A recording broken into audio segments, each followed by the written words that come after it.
Tuhan baik, Tuhan sabar, Tuhan setia. Kita masih sehat dan bisa beribadah. Kita bersyukur. Banyak orang sedang menjerit sekarang, mengalami kesusahan, bencana. Kita bersyukur kalau kita sehat, lalu kita akan bersyafaat buat mereka. Bapak terima kasih, kami bisa beribadah. Bapak terima kasih buat perlindungan Tuhan sepanjang minggu ini. Bapak terima kasih kami dapat melayani pekerjaan Tuhan sore ini. Bapak terima kasih Tuhan sabar, Tuhan baik, Tuhan pemurah, Tuhan tolong kami sepanjang minggu ini. Terima kasih, terima kasih. Bapak mohon ampun buat semua dosa kami kepada Tuhan dan sesama kami. Bapak mampukan kami mengampuni orang yang bersalah kepada kami. Bapak Engkaulah yang utama di dalam hidup kami. Kami tidak mau putus hubungan atau terganggu hubungan dengan Tuhan. Jadi dosa salah kami, kasih tahu kami, Roh Kudus tegur kami, supaya kami bisa mengaku dan bertobat, dan memperbaiki hubungan dengan Tuhan dan sesama. Bapak terima kasih buat kesempatan hidup sampai sore ini. Kami bersapa Tuhan untuk saudara-saudara kami, umat Tuhan, orang percaya, yang sekarang sedang mengalami bencana di Aceh, di Sumatera Utara, dan di Sumatera Barat. Tuhan Yesus, Tuhan Yesus, Tuhan Yesus, kami mohon kiranya melalui peristiwa ini ada kebangunan rohani, ada keselamatan besar, ada pertobatan besar. Orang-orang yang melakukan korupsi, kolusi, nepotisme, kejahatan terhadap lingkungan, mereka bertobat. Dan biarlah negeri kami, bangsa kami aman sejahtera. Biarlah perjumpaan pribadi dengan Tuhan dialami saudara-saudara kami. Tak terbatas kuasa-Mu, kami mohon lawatan Tuhan. Kami mohon lawatan Tuhan. Berkati kami supaya kami bisa menjadi berkat juga buat saudara-saudara kami di sana. Tuhan tolong, permuliakan nama-Mu. Biarlah setiap orang yang berseru kepadamu Tuhan, Tuhan nyatakan kuasa, sehingga mereka dapat bersaksi Tuhan Yesus hebat, Tuhan Yesus dahsyat, Tuhan Yesus Jehovah Rafa, Tuhan Yesus Jehovah Nisi, Jehovah Shalom, Jehovah Syakanur, Tuhan Yesus segala-galanya. Biarlah kami akan mendengar nama Tuhan dimuliakan. Lawati Indonesia, lawati Sumatera, lawati Aceh, lawati Sumatera Barat, lawati Sumatera Utara. Tuhan Yesus, namamu dimuliakan. Biar pemerintah kami Tuhan cepat tanggap dan berkati Tuhan. Sehingga Tuhan bisa negeri kami ini aman sentosa. Segala hal-hal yang kami baca akhir-akhir ini mengenai banyak hal yang salah, misleading, Tuhan tolong supaya bangsa kami, pemimpin kami takut akan Tuhan. Segera negeri kami ini diperbaiki dari hal-hal yang salah. Tolong orang yang mengaku Kristen sungguh-sungguh menjadi garam, sungguh-sungguh menjadi terang, sungguh-sungguh mempermuliakan Tuhan, jangan mempermalukan Tuhan. Pengadilan, keadilan kami serahkan kepadamu. Karena Tuhan, Engkaulah pemimpin, penguasa, pemilik dunia, alam, dan isinya.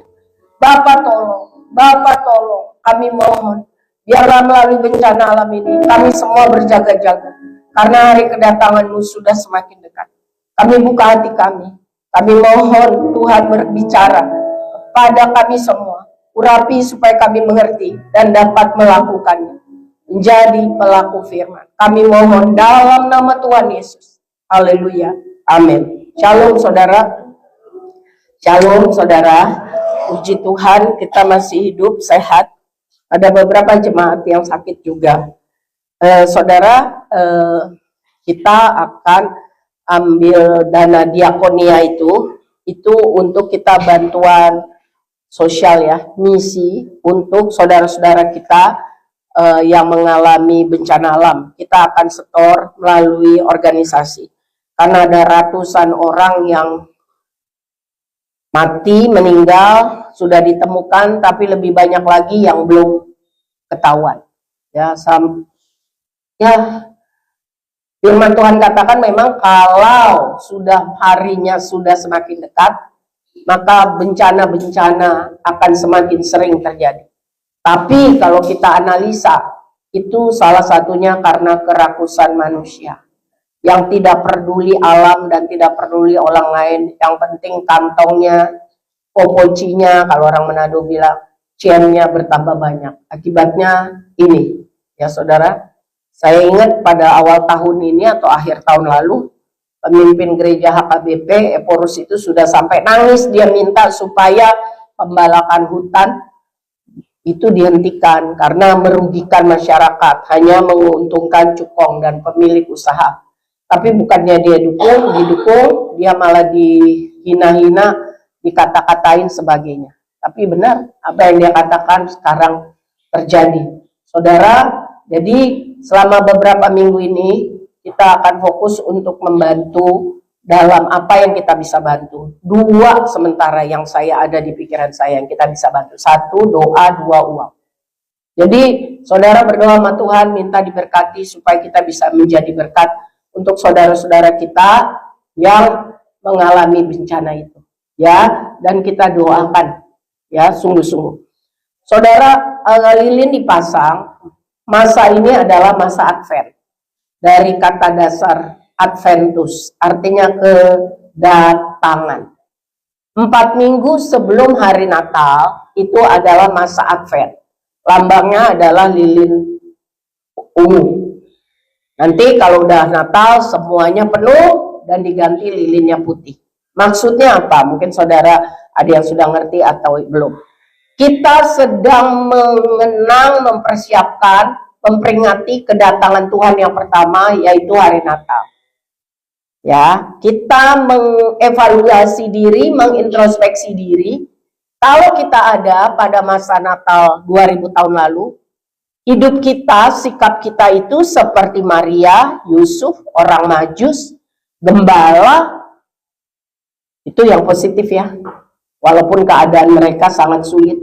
Atau seperti Herodes, seperti imam-imam penduduk Yerusalem, penduduk Bethlehem, yang tidak peduli dan tidak memberikan tempat. Yang mana? Nah, ini sebelum nanti kita akan merayakan Natal, kita introspeksi diri setiap hari. Kalau saya lahir atau ada pada masa Natal yang pertama di Bethlehem, saya itu kayak siapa ya? Yang kedua, masa Advent adalah masa kita mempersiapkan diri pada kedatangan Kristus yang kedua kali. Sebagai Raja, sebagai Hakim, sebagai mempelainya gereja Tuhan. Kita, gereja Tuhan, harus mempersiapkan diri. Ingat pelajaran seri dalam minggu-minggu lalu, jangan seperti gadis yang bodoh. Jangan seperti pekerja yang malas, komplain, dan menganggap Tuhannya jahat. Ingat, jadi gadis yang bijaksana artinya mempersiapkan diri, selalu dipimpin, dipenuhi Roh Kudus. Walaupun capek dan lelah, tetap berjaga-jaga. Mengenai hamba, itu harus melayani Tuhan sesuai potensi talenta yang Tuhan berikan.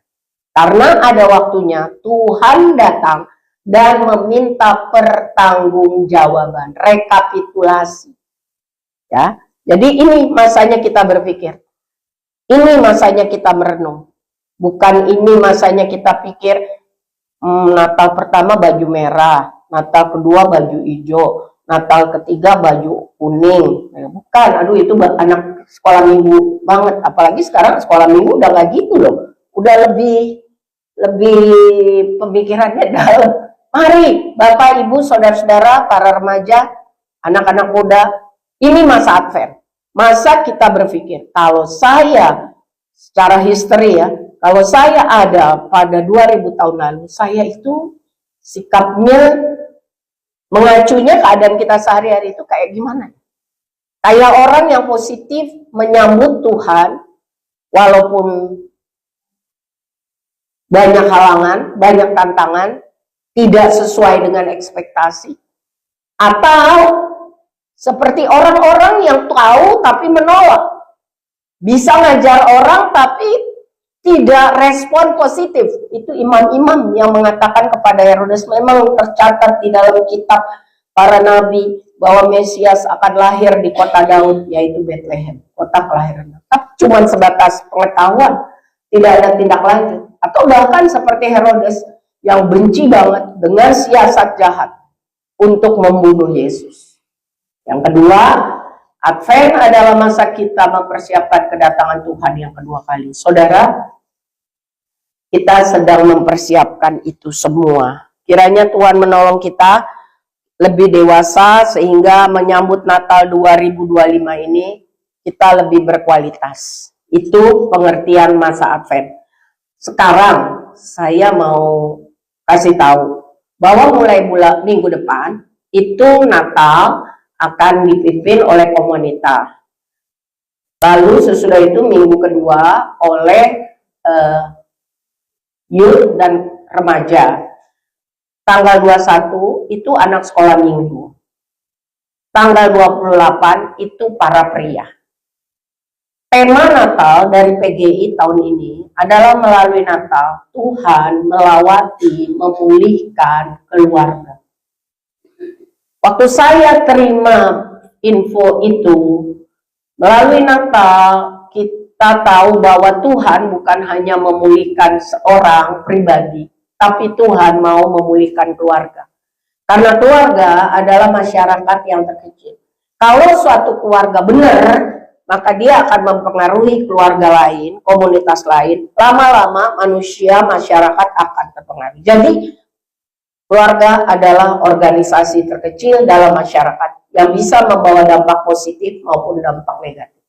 Kita mau melalui Natal ini, Tuhan melawati keluarga kita. Amin. Nah, jadi ibu-ibu dulu, melalui versi ibu-ibu, bagaimana caranya Tuhan melawati keluarga?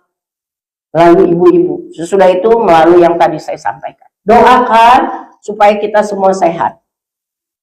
Amin. Ini saya udah bolak-balik pilek batuk ini saudara ya. Doakan supaya kita semua sehat. Sehat rohani, sehat jasmani. Amin. Damai sejahtera Allah yang melampaui segala situasi kondisi menguasai kita semua. Amin. Amin. Jadi waktu saya terima berita itu, saya dengar saudara, Tuhan bilang mulai dari dalam keluarga. Tahukah saudara, keluarga itu bukan hanya bapak, ibu, anak-anak. Itu keluarga secara darah, daging. Tetapi keluarga juga yang dimaksud adalah gereja. Itu Tuhan bilang loh sama saya. Saya ingat itu. Gereja. Jadi bagaimana Tuhan akan memulihkan keluarga? Pertama harus ada keterbukaan. Kalau terbuka, maka segala sesuatu yang terselubung, tersembunyi, yang nggak kelihatan, akan kelihatan. Sampai di sini nangkep ya? Jadi biar ketahuan. Jangan ada yang pura-pura baik, pura-pura sayang, pura-pura, tapi dalam hatinya sakit hati, pahit hati, benci, dan semua penyakit. Tuhan bilang itu kepada saya. Dan Tuhan bilang yang kedua, kamu akan tahu. Tapi kamu yang kedua harus memaafkan. Karena kalau tidak memaafkan, apakah akan ada pemulihan? Halo? Kalau tidak saling mengaku dan memaafkan, apakah ada pemulihan? Tidak. Iblis paling senang kalau keluarga gerejanya hancur. Betul? Betul? Oh iya. Kita tidak akan bisa jadi saksi Kristus, kita akan mempermalukan Tuhan. Jadi saudara, sesudah pertemuan ini, saya minta tim musik, praise and worship, anak-anak muda untuk kumpul. Karena ada pesan yang harus disampaikan. Supaya jangan ada dusta di antara kita. Kalau ada dusta di antara kita, kalau kita cuma pura-pura, Alkitab bilang di kitab Wahyu, dimuntahkan Tuhan. Muak Tuhan. Ngeri. Kalau sampai dimuntahkan Tuhan itu ngeri. Lebih ngeri daripada apa yang bisa dilakukan manusia. Kalau manusia hanya bisa gugat melalui hukum pidana, hukum perdata, dan lain sebagainya. Tapi kalau Tuhan, saudara yang lain yang tidak terlibat dalam apa yang saya sebutkan tadi, tolong didoakan. Supaya keluarga kita, gereja Tuhan, mempelai Tuhan, dan keluarga kita, mama, papa, anak-anak, mertua, mantu, cucu, benar-benar sehat rohani, sehat jasmani. Benar-benar mengalami lawatan Tuhan. Betul? Halo? Ya, tidak ada yang sempurna. Tapi kita mau belajar untuk diproses Tuhan. Setuju? Oke. Hari ini langsung saya akan sampaikan firman Tuhan. Apa yang Tuhan katakan kalau kita mau siap menanti kedatangan Tuhan yang kedua kali? Kita buka di dalam Wahyu 21 ayat 8. Saya kaget waktu saya baca ini. Betul. Saya kaget waktu saya ekspos ini. Baca yuk. Tetapi orang-orang penakut, orang-orang yang tidak percaya, orang-orang keji, orang-orang pembunuh, orang-orang sundal, tukang-tukang sihir, penyembah-penyembah berhala, dan semua pendusta, mereka akan mendapat bagian mereka di dalam lautan yang menyala-nyala oleh api dan belerang. Inilah kematian yang kedua. Jadi kematian yang pertama itu kematian badan. Dimakamkan, dikremasi. Tapi Alkitab bilang, nanti tahun depan doakan supaya kita membahas bagaimana proses kematian orang menurut firman Tuhan. Waktu Yesus datang kedua kali, maka kubur-kubur itu akan kebuka dan orang yang sungguh percaya taat kepadanya akan naik menyongsong Tuhan di udara, diikuti untuk orang-orang yang masih hidup, yang taat dan setia. Sedangkan orang-orang yang tidak percaya, orang-orang yang tidak taat, tidak setia, tertinggal. Kuburan orang-orang yang tidak percaya, tidak taat itu tidak kebuka. Tapi nanti sesudah masa 1000 tahun, sesudah iblis itu dikalahkan, maka terjadilah apa yang dibilang kematian kedua. Orang-orang yang mati sebelum Yesus datang kedua kali, kuburnya akan terbuka dan mereka akan dimasukkan ke dalam lautan yang menyala-nyala api belerang, mengalami kematian kedua. Artinya mereka bisa rasakan itu sakit dan tidak berhenti-berhenti. Menjerit, menangis, digigit dengan ngengat, firman Tuhan katakan, dan itu tidak berhenti. Dan orang-orang yang masih hidup tetapi tidak mau sungguh-sungguh percaya dan taat, mereka juga akan mengalami yang disebut dengan api belerang yang menyala-nyala. Kita baca dari BIMK, bisa ya bahasa Indonesia masa kini, ayat yang sama. Tetapi orang pengecut, pengkhianat, orang bejat, pembunuh, orang cabul, orang yang memakai ilmu-ilmu gaib, penyembah berhala, semua pembohong akan dibuang ke dalam lautan api dan belerang yang bernyala-nyala, yaitu kematian tahap kedua. Kita baca lagi dari terjemahan firman Allah yang hidup. Saya suka seperti itu, saudara, karena waktu kita gali, apalagi dengan bahasa-bahasa aslinya, itu kita lebih tahu apa yang dimaksudkan dari terjemahan itu. Tetapi pengecut dan orang yang tidak setia kepadaku, huruf besar berarti Tuhan, orang yang keji, pembunuh, orang cabul, tukang sihir, penyembah berhala, pendusta, semuanya akan binasa dalam lautan api yang menyala-nyala dengan belerang. Inilah kematian yang kedua. Terakhir, dari terjemahan Indonesia, sehari-hari Indonesia. Tetapi berkat-berkat itu tidak akan pernah diterima oleh orang-orang yang takut pengecut menjadi pengikutku. Menyangkal sebagai pengikutku. Oh, itu maksudnya pengecut. Gak berani bilang saya sekarang pengikut Kristus. Barang siapa malu mengaku Tuhan di hadapan manusia, maka Tuhan pun tidak akan mengakui dia. Banyak kan sekarang kita dengar, karena urusan A, B, C, maka dia tidak berani mengaku bahwa dia adalah pengikut Kristus. Pengecut tidak mau, tidak berani mengakui bahwa dia adalah pengikut Kristus. Menyangkal sebagai pengikut Kristus, suka berbuat dosa, menodai diri dengan berbagai macam dosa yang menjijikkan. Pikir aja deh apa itu.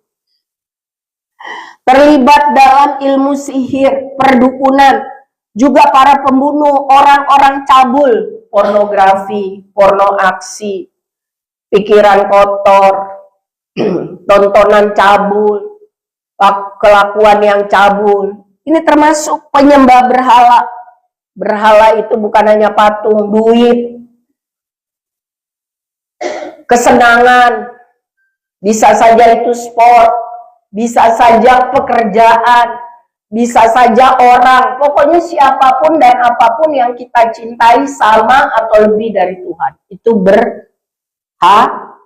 Dan semua penipu, tukang bohong, mereka akan dilemparkan ke dalam lautan api bercampur belerang. Itulah yang disebut kematian tahap kedua. Kita ulang, Win, yang TSIS. Tetapi berkat-berkat itu tidak akan pernah diterima oleh orang-orang yang itu tadi. Berkat-berkat apa ya? Coba lihat di ayat 7-nya. Wahyu 21 ayat 7. Apa berkat-berkat yang Tuhan sediakan? Barang siapa menang, ia akan memperoleh semuanya ini. Dan aku akan menjadi Allahnya, dan ia akan menjadi anakku. Tinggal bersama Tuhan di Yerusalem baru. TSI 3. Setiap orang yang tetap setia kepadaku dan menang dalam peperangan rohani akan menerima semua berkat tersebut. Kalian pantas disebut anak-anakku, dan aku senang disebut Allahmu. Sekali lagi, setiap orang yang tetap setia kepada Tuhan menang dalam peperangan rohani. Selama kita di dunia, kita pasti punya masalah. Setiap hari, Alkitab bilang, iblis cari-cari titik lemah kita. Kalau bisa kita dibunuh sama dia, hilang damai sejahtera. Artinya peperangan roh, bisa dari dalam, bisa dari luar. Peperangan rohani. Setiap orang tetap setia kepadaku dan menang dalam peperangan rohani akan menerima semua berkat. Pantas disebut anak-anakku. Aku senang disebut Allahmu. Berarti tidak untuk semua orang. Hanya orang yang tetap setia dan menang dalam peperangan rohani. Bagaimana dong caranya bisa tetap setia, bisa menang dalam peperangan rohani? Peperangan rohani itu bicara mengenai hidup yang menghasilkan buah roh. Hidup yang menghasilkan buah pertobatan. Sedih sekali kalau saudara baca berita CNN minggu ini. Pendeta-pendeta terkenal lagi ditangkepin karena terbongkar kasus-kasusnya. Mempermalukan Tuhan. Ada yang kasusnya keuangan, ada yang kasusnya seksual. Artinya, kita semua, termasuk Tuhan Yesus, waktu ada di dunia, semua dicobai, mengalami peperangan rohani. Tetapi Tuhan Yesus tidak pernah kalah, betul? Ingat nggak waktu Tuhan Yesus dicobai, dia puasa 40 hari, 40 malam, lalu iblis datang mencobai dia. Soal puasa sampai soal penghargaan dan penghormatan. Semuanya tidak ada yang mempan. Dia kuat dalam peperangan rohani. Tetapi kita lihat kan, tokoh-tokoh Alkitab yang saya baca, saudara. Samuel, nabi itu, dia juga mengalami peperangan rohani. Apa peperangan rohaninya? Anak-anaknya dua itu brengsek. Sementara orang banyak hormat dan dengar apa katanya. Kalau Imam Eli kita nggak usah ngomong. Karena dia sendiri tidak tegas mendisiplin anaknya. Tetapi Nabi Samuel bilang, aku akan tetap setia mendoakan dan mengajari kamu Israel sampai selesai. Artinya, dia dikuatkan oleh Roh Tuhan untuk tetap bisa melakukan kebenaran, melakukan tugas tanggung jawabnya. Walaupun secara manusia bisa aja iblis bilang, lu ngomong doang, anak lu aja brengsek. Orang-orang tahu anak-anak lu koruptor. Bisa kan dia bilang, aku mundur aja deh dari pelayanan. Bisa nggak? Halo, coba pikirkan situasi Samuel. Bisa nggak? Tetapi Samuel tidak. Dia tahu dia hidup karena Tuhan. Dia sadar diri. Kalau bisa sampai tua begitu, itu juga karena Tuhan. Jadi dia melayani Tuhan dan pekerjaan Tuhan. Tanggung jawab yang diberikan Tuhan kepadanya sampai dia mati.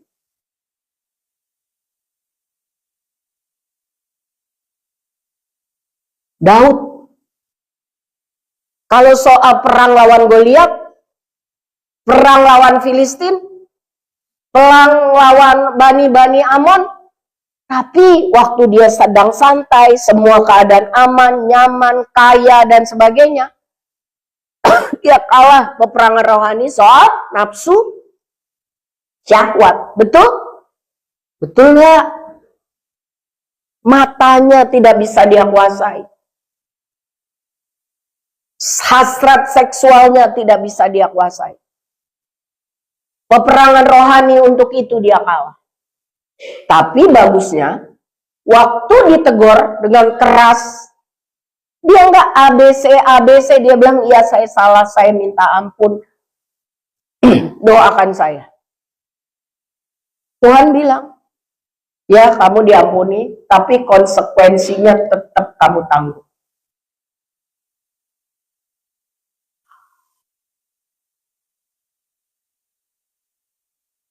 Jadi,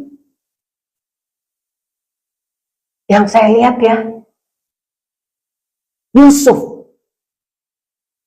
dia mengalami peperangan rohani banyak. Bisa nggak Yusuf sakit hati, pahit hati, menyimpan kebencian kepada kakak-kakaknya? Bisa nggak? Bisa nggak dia pahit hati, sakit hati, nggak percaya lagi kepada Tuhan? Bisa nggak? Hidupnya pahit banget loh. Tapi dikatakan Yusuf takut akan Tuhan. Waktu Tante Potifar goda dia, umur dia sekitar 17-18, hasrat seksualnya sedang tinggi, tapi Alkitab bilang Yusuf lari dari godaan itu. Dan dia tetap mampu karena anugerah Tuhan menang dalam peperangan rohani. Tadi berkali-kali dalam pembacaan ada disebut cabul ya, ingat ya. Karena salah satu peperangan rohani itu hal-hal yang seperti itu. Jadi saudara yang kekasih di dalam Tuhan, ada dicatat di dalam Roma 8 ayat 26. Hati saya bersyukur waktu saya baca ini. Karena kita mungkin peperangan rohaninya soal uang. Ada yang peperangan rohaninya soal sakit penyakit. Ada yang peperangan rohaninya mengenai hubungan. Ada yang peperangan rohaninya mengenai kebutuhan, keinginan hidup. Kalau Tuhan katakan ya aku berikan, oh haleluya. Tapi kalau Tuhan bilang tidak atau tunggu, banyak gak orang menjadi lemah, putus asa, meninggalkan Tuhan? Banyak gak? Tadi udah? Setiap orang yang tetap setia kepadaku dan menang dalam peperangan rohani akan menerima semua berkat tersebut. Kalian pantas disebut anak-anakku. Aku senang disebut Allahmu. Berarti tinggal bersama Tuhan. Di sorga. Di sorga tidak ada susah, tidak ada air mata, tidak ada penyakit. Tapi bukan buat semua orang. Hanya orang yang ini. Tetap setia kepada firman Tuhan dan menang dalam peperangan rohani. Ketahuilah selama kita hidup di dunia itu tiap hari ada peperangan rohani. Bangun pagi, otak kita kan bisa langsung mikir tek. Ya kan? Kegiatan kita kan bisa melakukan banyak hal. Apakah kita mendisiplin diri mencari Tuhan, berdoa, memuji Tuhan dulu, baca Alkitab, atau kita kalau ibu-ibu pasang kompor, masak ini, akhirnya udah gak ada waktu lagi berdoa, cari Tuhan. Bapak-bapak bisa aja yang lain. Cari burung-burung gitu. Ya, atau lihat ikan dulu. Atau ngomel dulu. Selalu setiap hari kita diperhadapkan dengan peperangan rohani. Firman Tuhan ingatkan kita semua ini. Yuk kita baca sama. Setiap orang yang tetap setia kepadaku dan menang dalam peperangan rohani ini akan menerima semua berkat tersebut. Kalian pantas disebut anak-anakku dan aku senang disebut Allahmu. Kalau kita mau siap kapan saja dipanggil Tuhan atau menyongsong Tuhan di udara, siap, tidak tertinggal, kita harus tetap setia kepada Tuhan. Senang maupun susah, sehat maupun sakit, banyak masalah ataupun tidak masalah. Doanya dijawab seperti yang kita mau atau Tuhan bilang tidak atau tunggu. Kita sanggup berkata, Tuhan baik, aku mau taat melakukan kehendak-Mu. Menang dalam peperangan rohani. Secara daging, secara kemanusiaan, mudah gak? Tidak. Tetapi lihat, mari Vin tolong, Roma 8 ayat 26. Demikian juga, R besar berarti Roh Kudus membantu kita dalam kelemahan kita. Roh Kudus membantu kita dalam kelemahan kita. Roh Kudus, Roh Kristus diberikan kepada kita supaya kita tidak yatim piatu. Tuhan tahu kita banyak kelemahan. Betul? Betul. Tetapi ada Roh Kudus yang tugasnya membantu kita dalam kelemahan kita. Sebab itu cari Tuhan. Hidup di dalam kebenaran. Ingat gak saudara? Saul itu, raja pertama itu, tadinya penuh dengan Roh Kudus. Tetapi karena dia keras hati, tidak mau bertobat, sakit hati, iri hati, dengki, tidak mau tobat, tidak mau ngaku. Akhirnya dikatakan roh Tuhan pergi meninggalkan dia. Maka yang datang adalah roh iblis. Pertanyaannya, apakah orang yang percaya kepada Tuhan bisa kerasukan setan? Bisa, kalau dia tidak sungguh-sungguh di dalam Tuhan. Contoh, Saul. Akhirnya tambah jahat. Roh Tuhan meninggalkan dia. Akhirnya dia pergi ke dukun. Makanya hati-hati, jangan suka baca perjodohan. Gimana nih? Apa tuh namanya? Apa sih namanya? Perbintangan. Jangan saudara. Sungguh-sungguhlah fokus hanya kepada Tuhan. Ya, contoh di mana orang ditinggalkan oleh roh Tuhan karena batu, keras, tidak mau bertobat, itu Saul. Bandingkan dengan Daud. Waktu dia salah, ditegur keras, dia ngaku dan bertobat. Roh Tuhan meninggalkan Daud? Tidak. Karena Tuhan tahu manusia itu perlu dibantu karena manusia itu lemah. Sebab kita tidak tahu bagaimana sebenarnya harus berdoa. Tetapi roh sendiri berdoa untuk kita kepada Allah. Dengan keluhan-keluhan yang tidak terucapkan. Saudara rindukan untuk dipimpin dikuasai Roh Kudus. Sehingga waktu saudara berdoa, pikiran saudara dikuasai Roh Kudus. Perkataan saudara dikuasai Roh Kudus. Bahkan Tuhan memberikan saudara bahasa-bahasa yang baru. Keluhan-keluhan yang tidak bisa terucapkan, tapi Tuhan tahu. Kalau berdoa dipimpin Roh Kudus, mau 5 jam, 10 jam kuat saudara. Tapi kalau nggak dipimpin Roh Kudus, udah itu aja muter, udah ngantuk ke depan, ngantuk ke belakang, nguyung. Betul?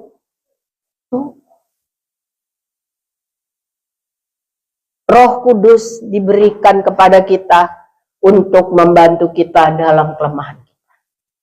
Tuhan tahu kita sulit untuk setia. Tuhan tahu kita sulit untuk jadi pemenang dalam peperangan rohani. Betul? Betul? Tetapi ada Roh Kudus. Sebab itu kalau Tuhan ngomong, jangan keraskan hati. Apakah Tuhan masih suka ngomong kepada saudara? Melalui bacaan firman, melalui orang, atau waktu saudara berdoa, Tuhan ngomong? Kalau ya, pelihara itu. Lakukan. Kalau enggak, Tuhan tinggalkan loh. Kita pikir kita masih oke. Ternyata sudah jadi Saul. Jadi saudaraku yang kekasih di dalam Tuhan Yesus. Pada masa Advent ini, mari kita introspeksi diri. Kalau malam ini Tuhan panggil kita, nyawa kita, bisa nggak malam ini? Bisa nggak? Bisa. Bisa, saudara. Kita bagaimana? Bagaimana kita? Taat setia nggak? Menang nggak dalam peperangan rohani kita? Kalau ya tinggal kita bilang, Tuhan, saya mau tidur. Kalau boleh saya tidur sehat, besok pagi bangun. Tapi kalau Tuhan panggil saya siap. Loh, memang harus begitu tuh. Yang sedih itu yang ditinggal karena repot dan sedih. Tapi kalau yang meninggal di dalam Tuhan, Alkitab bilang beristirahat dengan tenang. Rest in peace. Gimana kalau beristirahat tapi nggak tenang, nanti dibangun lagi, ayo, kematian kedua. Ayo, mau gitu? Mau? Jangan ya. Jadi Tuhan tolong kita pada masa Advent ini, kiranya kita mempersiapkan diri. Kita lihat tanda-tanda zaman sudah semakin jelas. Ya, manusia tambah rakus, manusia tambah egois, manusia tambah nggak peduli sama orang lain. Manusia tambah jahat. Kita udah baca tadi. Tidak perlu saya ulang. Saudara baca lagi dan renungkan. Jadi kita tidak boleh takut mengatakan bahwa kita pengikut Yesus. Orang-orang di Nigeria sampai hari ini kalau berani ngaku Tuhan Yesus, pengikut Kristus.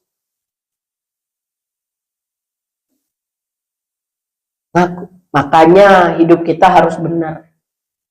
Kalau kita masih suka lakukan hal-hal yang cabul dan berdosa, minta ampun sama Tuhan dan berhenti. Kalau susah, bilang Roh Kudus bantu saya dalam kelemahan saya. Kalau kita masih suka jahat sama orang, bilang Tuhan saya mau bertobat, Roh Kudus bantu saya. Saya mau menang dalam peperangan rohani ini. Kita semua perlu Roh Kudus untuk membantu kita. Supaya kita semua bisa taat, setia, menjadi pemenang dalam peperangan rohani kita masing-masing. Amin. Oke, mari kita berdoa.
berlari sampai